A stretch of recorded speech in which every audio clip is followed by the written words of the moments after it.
it was a dream, but now, alhamdulillah, it's a reality. Assalamu alaikum warahmatullahi ta'ala wa barakatuh. My name is Ishaq Mustakim. My father is from Haiti and my mother is from Switzerland, and I'm Muslim 2 years now. I was born in Montreal and I grew up in Montreal. When I was a young kid, I was really good in school. Like my mom, I'm sure my mom had like high hope in me because I was his first kid, and I was a really good kid, really good grades in school and everything. Everything changed while I was looking for happiness. I was only living with my mom and my stepfather, and I didn't really have a father figure. My stepfather was not a father figure, and my dad was not in my life. So I ended up being raised by the street. So at the age like 13, 14 years old, I started looking like the other kids in school, and I saw them, like I saw the kids that were like taking drugs and drinking alcohol and going out with girls. I saw them like more happy than the other kids. So I started to wanted to be with them and try that stuff. So that's what I did. And hanging out with bad people end up to giving us like bad habits. So at the age of 15, I was so bad that they put me in like a juvenile jail. So I went to juvenile jail like for a few months, and after that I didn't stop like doing bad things. I did so much bad things that they wanted me like to lock me down like for good. So I ran out from that juvenile jail, and after that my mom had to send me back, like to send me to Switzerland. So I went to Switzerland to work for her brother, and I was working there like I worked there like for like 3 months. But then again, I was alone there, but I put myself into a trouble that the police was looking for me, that I had to come back here to Montreal. And that was at the age of 17. At the age of 17, I cooled off. I stopped doing like bad things a little bit because I was saying to myself like soon I will be 18, and soon like if I get caught, I will go to jail. But I don't know what happened with me. Like at 18, like I started back again, and they got me, and I went to jail for like 2 years. Before I went to jail, I learned that the happiness was into getting high, getting drunk, and getting with girls. But in jail, because jail is the school of crime, I learned that the happiness was into getting a lot of material thing, a lot of money. And 2 years in that jail made me have a criminal mind. I didn't have a really criminal mind before, but that 2 years, like that's what it did. And I was Christian before, and I was Christian, but I was not praying. I was only praying like when I wanted something really bad, or when I was into problems. And that jail time was for me a problem. So I started reading the Bible and praying a little bit. And I don't know why, like somebody that I wasn't speaking with, he wasn't around like who I was hanging with. He just came and gave me the Quran, and he told me to read it. But at that time, like I was reading the Bible, and the Quran was not written the same way, so it didn't like touch me. So I just like give it back. After when I got out from jail, I started my mission. To get money. When I got out of jail is when I got out of jail is then when I started chasing the money, getting after the money. And because I had no school, and the fastest way to get money was a criminal way, that's the way I went. And in every type of way to make money, any type of like bad thing you can think, I was in it, because really my plan was getting money.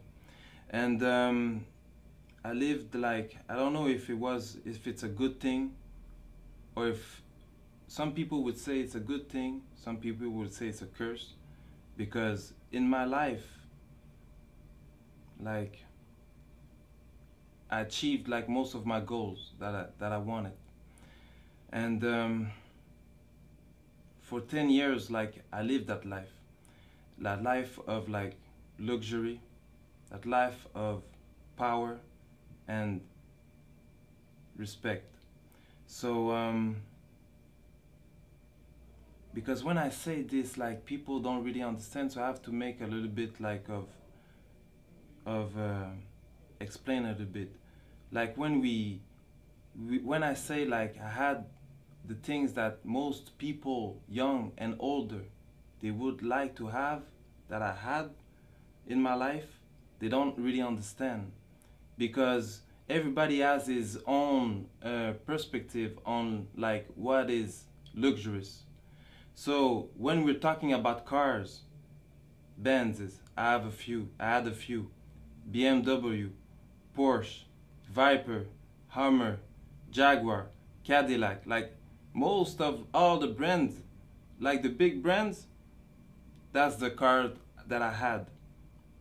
Like houses, condos, but not like only like the cars like normal, like the car, because when you buy a car, it's like to make you happy, but the thing is that happiness doesn't last.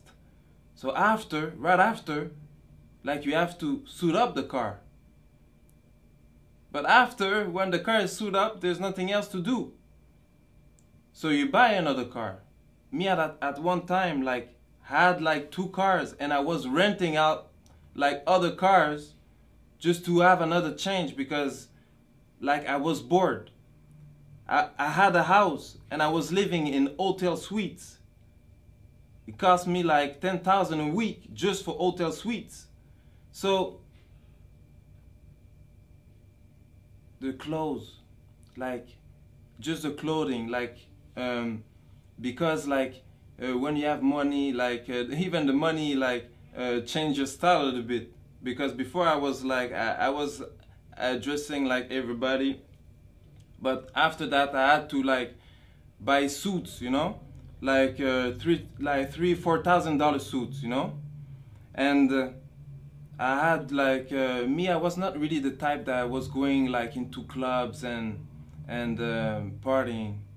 I didn't really like that. What I liked it more was really, because really I was on a mission, I really liked it more like staying home, counting money, planning for other plans, you know. So when I got out into the club, was only like for money purpose, when we had like meetings, or like when they invite me. So they had to be like VIPs and everything, because the thing is that most of the rappers, they want to be like gangsters, and most of the kids, they want to be like rappers, but those rappers, they want to be like the criminals. And at one time, that was the type of person I was. I was a person that really liked like to enjoy a good meal. So that's what I liked it most. Every day going to big restaurant, like the biggest restaurant of the cities, and eating on floors that most of you will never see. Like floors that are not open to the public. So we eat like for like few thousand a meal. And that's nothing, because there's other people that's doing more, you know? So that was the type of life that I was living. and I lived like a millionaire life for like 10 years. But at the end, because all that doesn't come from nothing, you have to work a lot. And at the end, I was questioning myself, like, because when you have all that, and I didn't find the happiness, like, even at one time, because I was in my house, that I rebuilt my complete house. Like, I made a container, like, to come in front of my house, and I destroyed everything, like throw out everything in the container, and I rebuilt everything, like, with the best of the material. But even after, I'm alone in my house, like, and I'm thinking, like, I'm not happy. Even if I drink the best of the alcohol, I'm not happy. So I was questioning myself, like, really badly. And it's then when sometime, like, you go into, like, little, like, what we can call, like, depression, because you're questioning yourself so much. And at the same time, like, because when you live that kind of life, it can't be good forever. So after 10 years, I got caught for a little thing, and I had a sentence of 11 months. So I went to jail for a few months, 9 months, and because I didn't, like, you don't do, like, the full sentence. Like, I went to jail for 9 months. So there, because of my criminal file, like, they put me, like, in a certain area, like the maximum. And at that time, like, they put me, like, even, like, if I had, like, a good life, there's always, like, you always want more. So there's, like, always, I was looking up to other people still, you know. So, and they put me, like, in a wing with, like, those kind of people that had even more money, that was spending even more money. Like, they were talking, like, a lot of money. So it's not like anybody, like, we're talking just like that and you believe, like, you can read it in the newspaper when something happened, like, it's in the newspaper. So and they were talking about me like that. Even them, they were not happy. Even them, like, they wanted to change. So really, all that made me even more, like, put in a position that I had to think about my life. And after, at the end of my sentence, I got in a cell with a Muslim, and that Muslim brother started to talk to me about Islam. And really, now I was, like, because I was already questioning myself, so I was really interested about what he was saying, and what is a good thing for him, but a bad thing for me. He got released, but he told me he would send me the Quran, but maybe something happened, because he never did. Like, I don't know if he never did, but I never received it. So after I got released, and I went back to my same life, you know, and I forgot everything about God, because when you know more into problems and you're not a Muslim, as soon as things go good, like, you forgot God again. And while I was, like, doing my life, I met up with a woman, and that woman, she was Muslim, and her mom, she told me that I should look up into Islam. And it's then that I started doing my own research. So I was reading, like, books, and I read the Quran, and I was really surprised to find that in the Quran that they had, like, the same prophet that there was in the Bible. Even at a point that I didn't understood how Muslim will understand the Quran, because in the Bible they have, like, the beginning of the story, and the Quran just completed it. So and I started to do my own research, like even like a lot. I was researching, and the only problem that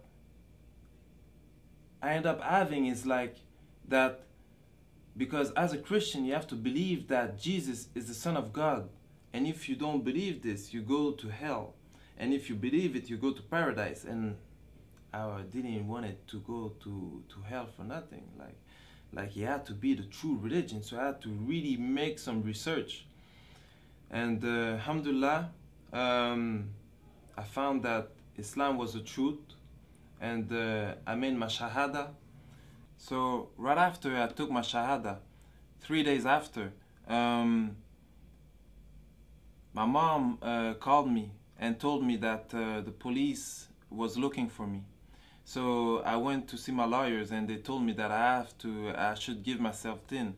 So I went and I gave myself tin, but for the first time, it was the first time I went into jail as a Muslim. I'm here with my client Isaac, or known as Isaac Mushtakim, who is charged in Montreal with various offenses, particularly fraud, forgery, the use of forged documents. With regards to the fraud that my client is, the amount of the fraud is $689,970.24. This is what occurred in the year of 2006 over a 3-month period between the months of May and September. But there's a different side to Isaac that we know and that we've come across. Since his arrest, since these events, Isaac has completely turned his life around. I mean, notwithstanding this criminal record, I mean, breaking and entering, conspiracy to commit a criminal act, robbery, assault, mischief, intentional impersonation, I mean, the list goes on and on. Notwithstanding all of this, this individual has completely changed himself. He is no longer the person that he was when he was younger. He's married.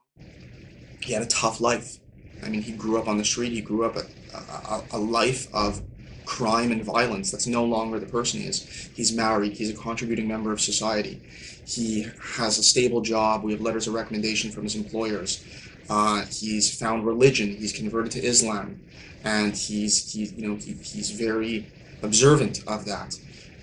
He commits himself to do charity work on a purely volunteer basis. No one has asked him to do this, and these are all signs of someone that has seen the process, seen that crime is not a life that he has chosen, and he has clearly indicated that he wants to be a contributing member of society, and that what advice have you got to Muslims and non-Muslims regarding Islam? But because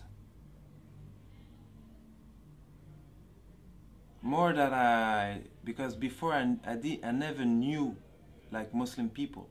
If there was Muslim people around me, I didn't know, because they never talked to me about Islam. I really think that there was no Muslim around me.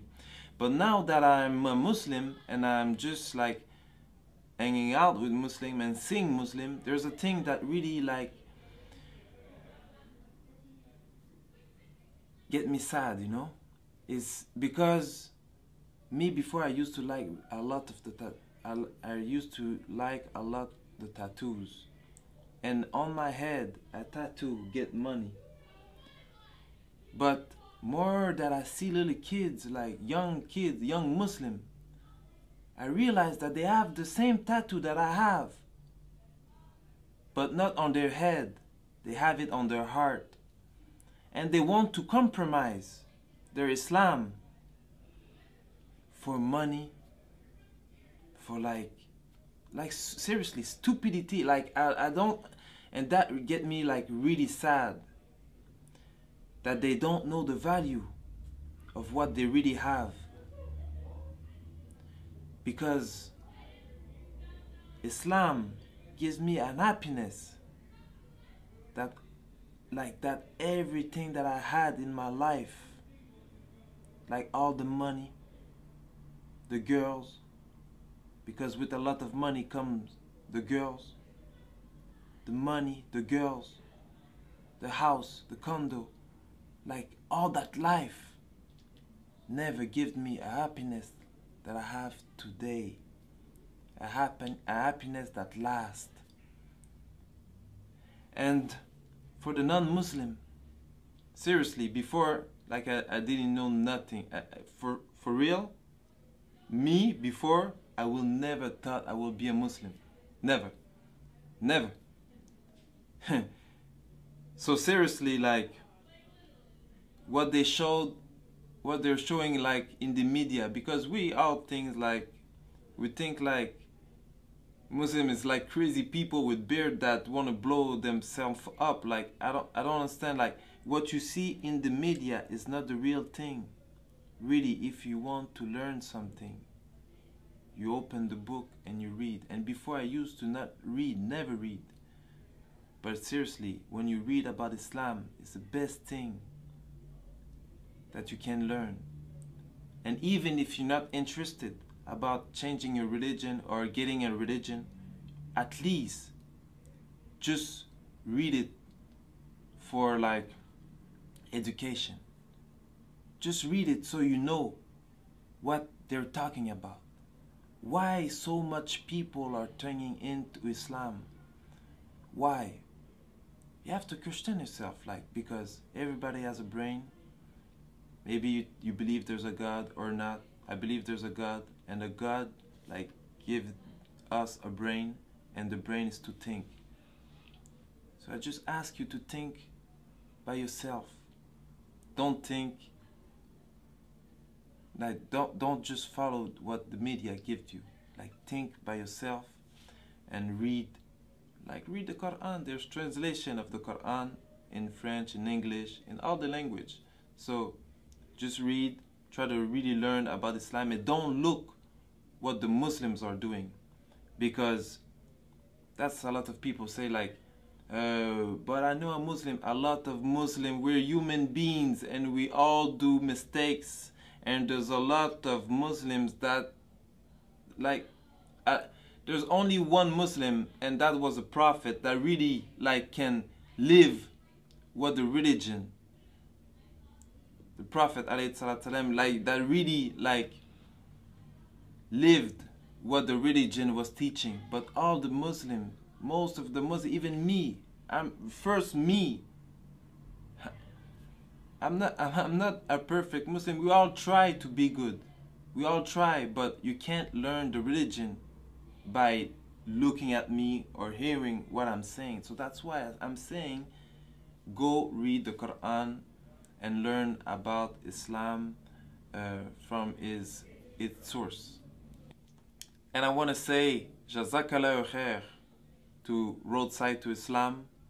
Assalamu alaikum wa rahmatullahi ta'ala wa barakatuh.